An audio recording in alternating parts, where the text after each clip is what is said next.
भगवान श्री कृष्ण ने अर्जुन से कहा, तुम शंकर जी के पास जाओ। शंकर जी के पास पाशुपत नामक एक दिव्य सनातन अस्त्र है, जिससे उन्होंने पूर्व काल में सारे दैत्यों का संहार किया था।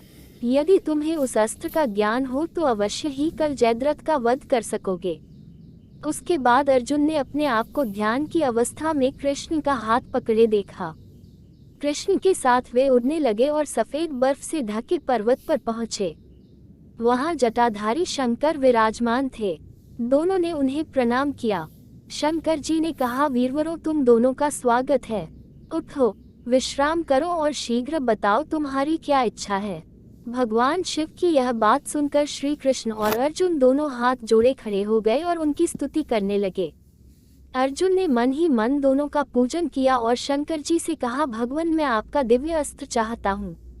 ये सुनकर भगवान शंकर मुस्कुराए और कहा, यहाँ से पास ही एक दिव्य सरोवर है, मैंने वहाँ धनुष और बाण रख दिए हैं।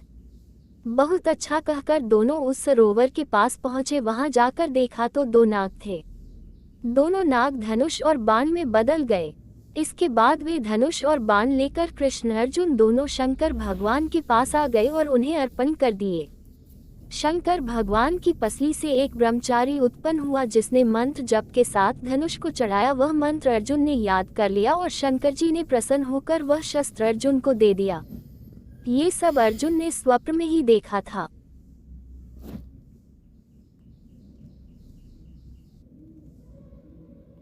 भील कुमार कंप वन में भटकते भटकते एक मंदिर के समीप पहुंचा। मंदिर में भगवान शंकर की मूर्ति देख उसने सोचा, भगवान इस वन में अकेले हैं, कहीं कोई पशु इन्हें कष्ट न दे। शाम हो गई थी। कंपा धनुष पर बाण चढ़ाकर मंदिर के द्वार पर पहरा देने लगा। सवेरा होने पर उसे भगवान की पूजा करने का विचार आया, किंतु वह पूजा करने का तरीका नहीं जानता था। वह वन में गया, पशु मारे और आग में उनका मांस भून लिया। मधुमक्खियों का छत्ता तोड़कर शहद निकाला। एक दोने में शहद और मांस लेकर कुछ पुष्प तोड़कर और नदी का जल मुंह में भरकर मंदिर पहुंचा। मूर्ति पर पड़े फूल पत्तों को उसने पैर से हटाया। मुंह से ही मूर्ति पर जल चढ़ाया, फूल चढ़ाए और मांस व शहद नैवेद्य के रूप में रख दिया। उस मंदिर में रोज सुबह एक ब्राह्मण पूजा करने आता था। मंदिर में नित्य ही मांस के टुकड़े देख ब्राह्मण दुखी होता। एक दिन वह छिपकर ये देखने बैठा कि यह करता कौन है। उसने देखा कंपा आया। उस समय मूर्ति के एक नेत्र से रक्त बहता देख उसने पत्तों की औषधि मूर्ति के नेत्र पर लगाई, किंतु रक्त बंद नहीं हुआ। तब कंपा ने अपना नेत्र तीर से निकालकर मूर्ति के नेत्र पर रखा। रक्त बंद हो गया। तभी दूसरे नेत्र से रक्त बहने लगा। कंपा ने दूसरा नेत्र भी अर्पित कर दिया। तभी शंकर जी प्रकट हुए और कंपा को हृदय से लगाते हुए उसकी नेत्र ज्योति लौटा दी और ब्राह्मण से कहा, मुझे पूजा पद्धति नहीं, श्रद्धापूर्ण भाव ही प्रिय है।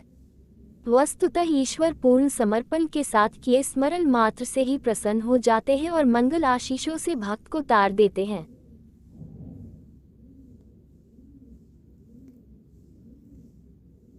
भगवान शंकर का 7वां अवतार है गृहस्थी। यह अवतार हमें संदेश देता है कि हम जो भी कार्य करें उसके केंद्र में भगवान को रखें। अर्थात यदि हम सिर्फ भोजन प्राप्ति के लिए भी कोई कार्य कर रहे हैं तो उसका माध्यम पवित्र तथा धर्मानुसार होना चाहिए। इस कार्य में किसी का अहित नहीं होना चाहिए, तभी हमारा कार्य सफल होगा। पुराणों के अनुसार हमारे शरीर में स्थित जठराग्नि भूख की भगवान शंकर का गृहस्थी अवतार है। भूख लगने पर हम जो अन्न ग्रहण करते हैं उसी से हमारे शरीर का पोषण होता है तथा हमारे शरीर में स्थित सूक्ष्म प्राणों को संतुष्टि प्राप्त होती है। यही इस अवतार का मूल संदेश है कि हम जठराग्नि को शांत करने के लिए जो भी कार्य करें वह धर्म के अनुसार हो। शुचिष्मति पुत्र के रूप में अवतरण। नर्मदा के तट पर धर्मपुर नाम का एक नगर था। वहाँ विश्वानर नाम के एक मुनि तथा उनकी पत्नी शुचिष्मति रहती थी। शुचिष्मति ने बहुत काल तक निसंतान रहने पर एक दिन अपने पति से शिव के समान पुत्र प्राप्ति की इच्छा की।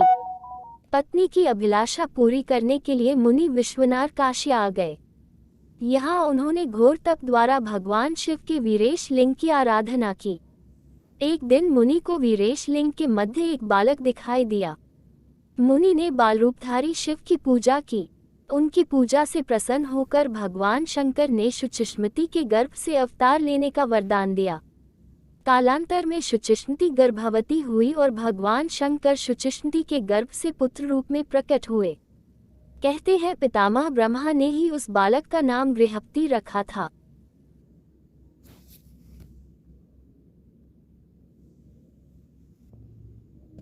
एक बार ब्रह्मा जी व विष्णु जी में विवाद छिड़ गया कि दोनों में श्रेष्ठ कौन है।